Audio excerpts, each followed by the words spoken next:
মানুষের মধ্যে এক ধরনের প্রত্যাশা, এক ধরনের অপেক্ষা এবং উচ্ছ্বাস আছে। আপনি জানেন মাসুদ কামাল ভাই, বাংলাদেশের মানুষ 17 বছর কোনো রকম কোনো ভোট দিতে পারে নাই।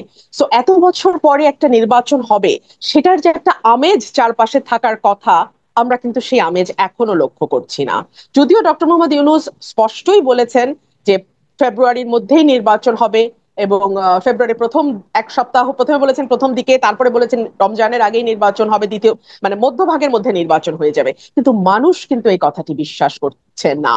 এখন আপনি প্রশ্ন করতে পারেন কেন করছে না। করছে না, তার অনেকগুলো কারণ আছে।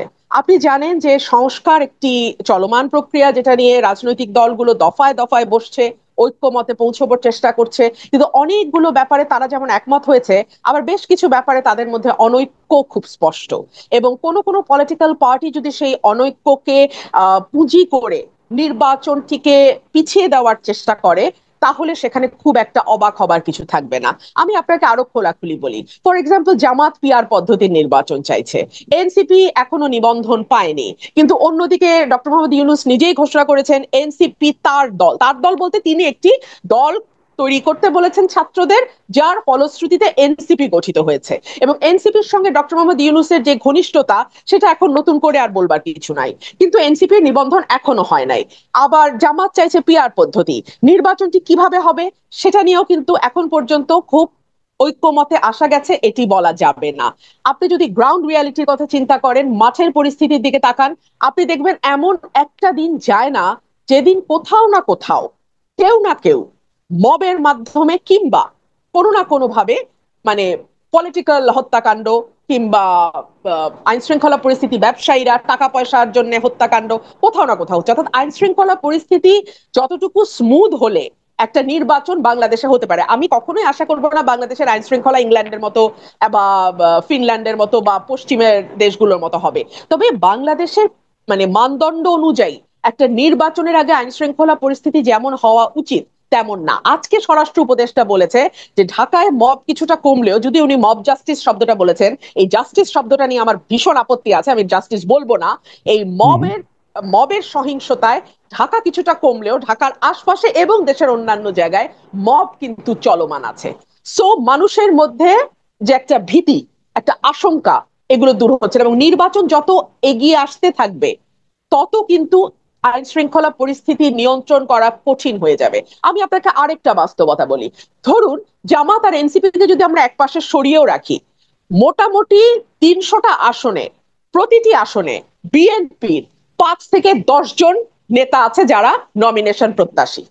যেই মুহূর্তে একজনকে নমিনেশন দেয়া হবে, সেই মুহূর্তে 2 জন 3 জন স্বতন্ত্র দাঁড়িয়ে যাবে। বাকিরা এক ধরনের আইন শৃঙ্খলা পরিস্থিতির অবনতি হবার আশঙ্কা সেই জায়গা থেকেও আমরা করছি, সেই জায়গা থেকেও তৈরি হতে পারে। তারপরে আওয়ামী লীগ নির্বাচনে আসবে কি আসবে না, এটা নিয়ে কিন্তু দুই রকমের মত আপনি দেখবেন দেশে প্রচলিত আছে। মানে একটা গ্রুপ অফ পিপল বলছে যে আওয়ামী লীগ কোনো পলিটিক্যাল পার্টি না, আওয়ামী লীগ হচ্ছে মানে এমন একটা দল যেটাকে আমরা মাফিয়া বা গ্যাংস্টারের মতন একটা মানে গ্রুপ অফ পিপল, যাদের নির্বাচনে আসা না আসায় আসলে কিছু যায় আসে না। কিন্তু আরেকটা মত হচ্ছে যে না, আওয়ামী লীগ পুরাতন রাজনৈতিক দল, আওয়ামী লীগকে ছাড়া যদি আপনি নির্বাচনে যান, that will be the reputation of 14, 18 or 2024। 18টা যদি বাদও রাখি, 14 এবং 24-এর ইলেকশনের রিপিটেশন হবে। সো এতগুলো ভিন্ন ভিন্ন অ্যাসপেক্ট যখন মাঠে ক্রিয়াশীল থাকে, তখন আপনি কিভাবে একটা স্মুথ ইলেকশন আশা করেন? তাহলে প্রধান উপদেষ্টা যেটা বলেছিলেন আর কি, যে উনি ইতিহাসের সর্বশ্রেষ্ঠ নির্বাচন উপহার দিবেন, তো এটা কি তাহলে আসলে কথার কথাই থেকে যাবে?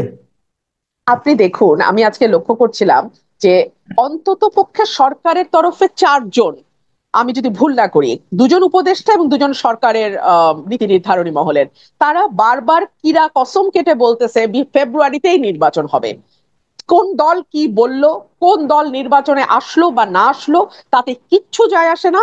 সরকার ফেব্রুয়ারি ঘোষণা করেছে, তো ফেব্রুয়ারিতে নির্বাচন হবে। অর্থাৎ তারা নিজেরাও জানে যে কতটা ভোলেটাইল একটা সিচুয়েশন এখন বাংলাদেশে প্রিভেইল করছে।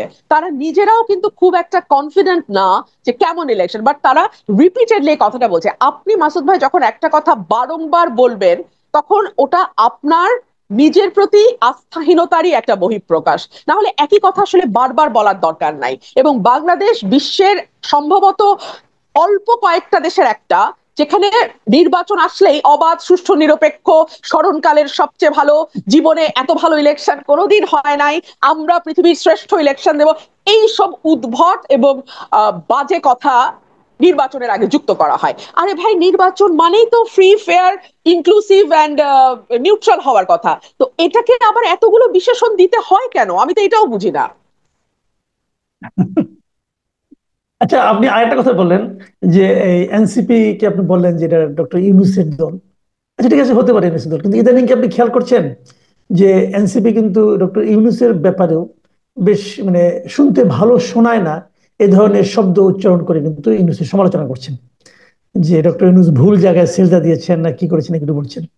তাহলে নিজের দল তার সৃষ্টিকর্তার বিরুদ্ধে এই ধরনের কথা বলছে, এটাকেই বা আপনি কিভাবে জাস্টিফাই করবেন?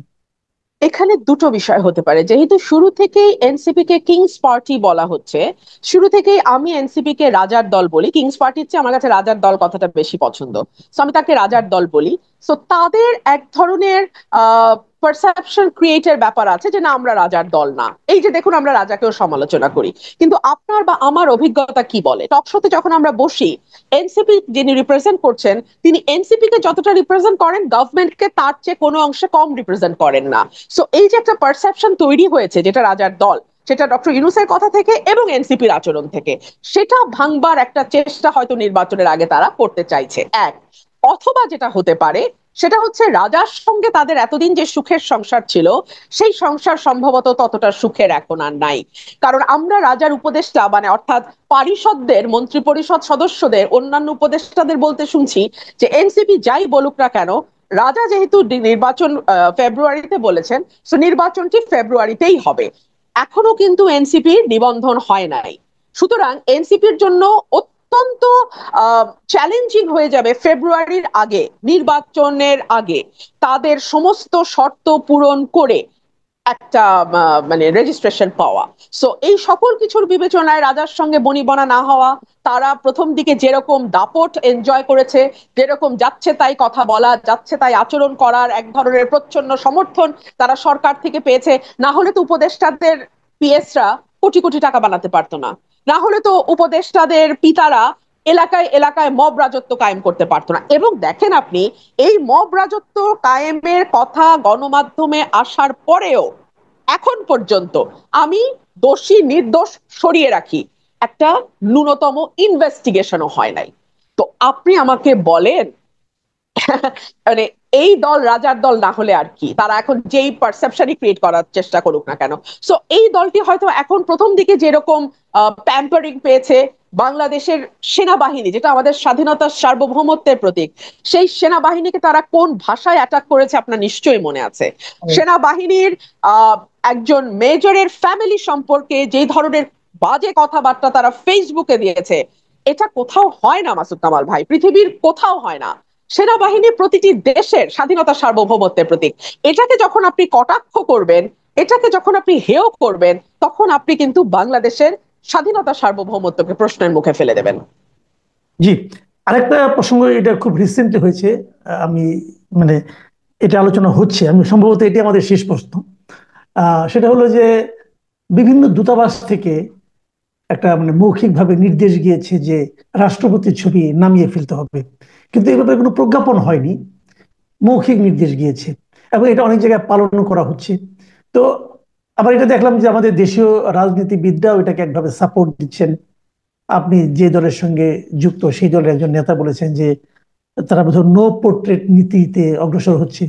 তো এখন যেটাই হোক, কোশ্চেনটা হলো কি যে এই জিনিসটা যদি হয়ে থাকে, এর তো কোনো প্রজ্ঞাপন দেখলাম না, সরকারি কোনো নির্দেশনা দেখলাম না।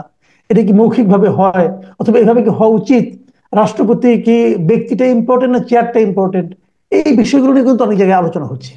এটাকে আপনি আসলে কিভাবে দেখছেন? দেখুন, গত এক বছরে রাষ্ট্রটাকে ঐক্যবদ্ধ রাখা, মানুষকে ঐক্যবদ্ধ করা, 15 বছর যে বিভাজনের চাষ হয়েছে সেটাকে বন্ধ করা, ল অ্যান্ড অর্ডারকে স্থিতিশীল করা, প্রতিষ্ঠানগুলোকে শক্তিশালী করা, এই দিকে মনোযোগ না দিয়ে সরকার আরো অন্যান্য অনেক নিটিগিটি ছোট ছোট ব্যাপারের দিকে মনোযোগ দিয়েছে। ধরুন এই যে এই রাষ্ট্রপতির পোর্ট্রেটের ব্যাপারটাই ধরুন, এই পোর্ট্রেটটি সরানো কেন হলো আমরা কেউ জানি না, আপনি জানেন না, আমি জানি না, রাজনৈতিক দলগুলো জানে কিনা আমি জানি না। সো এই যে কেউ না জানলো, চুপে চুপে একটা মৌখিক নির্দেশ দেয়া হলো, এটার অর্থটা কি? যদি নো পোর্ট্রেট নীতি নিয়ে থাকে তাহলে সেটা প্রজ্ঞাপন দিয়ে আমাদের জানা, তাহলে কারো পোর্ট্রেট থাকবে না, ওয়েল এনাফ। আর কোন পলিটিক্যাল পার্টি যদি সেটাকে সাপোর্ট করে তাহলে আমি আশা করব সেই পলিটিক্যাল পার্টিও যখন ভবিষ্যতে ক্ষমতায় যদি যায় তাহলে তারাও নো পোর্ট্রেট নীতি নেবে, ডেফিনেটলি আমরা সেটা আশা করব। সো আমরা না এখন পিসমিল বেসিসে কাজ করছি, মানে যেটা সামনে আসছে ওটা নিয়ে কাজ করছি, কিন্তু আমাদের আসল যে কাজগুলো, এই সরকারের যে গুরু দায়িত্বটা ছিল 5ই অগস্ট 2024 সাল থেকে আজকে 25 সালের অগস্ট মাস অলমোস্ট শেষ হতে যাচ্ছে, এখন পর্যন্ত সেই আসল জায়গাগুলোতে আমরা হাত দিতে দেখলাম না। রাষ্ট্রপতির ছবি থাকবে কি থাকবে না সেটা নিয়ে সরকার যত ব্যস্ত, তার চেয়ে যদি বাংলাদেশের ল অ্যান্ড অর্ডার সিচুয়েশনটা ঠিক করার দিকে সরকার মনোযোগী হতো, যদি মানুষের নিরাপত্তা দেওয়ার ব্যাপারে সরকার মনোযোগী হতো, যদি একজন ভালো উপদেষ্টাকে স্বরাষ্ট্রের দায়িত্ব দেওয়া হতো, যদি নির্বাচন সামনে রেখে কিভাবে তারা রোড ম্যাপ তৈরি করবে সেটা নিয়ে মানুষের সামনে একটা ক্লিয়ার পিকচার দিত, যদি রাজনৈতিক পলিটিক্যাল পার্টিগুলোর মধ্যে ঐক্যমতের ব্যাপারে আরেকটু জোর দিত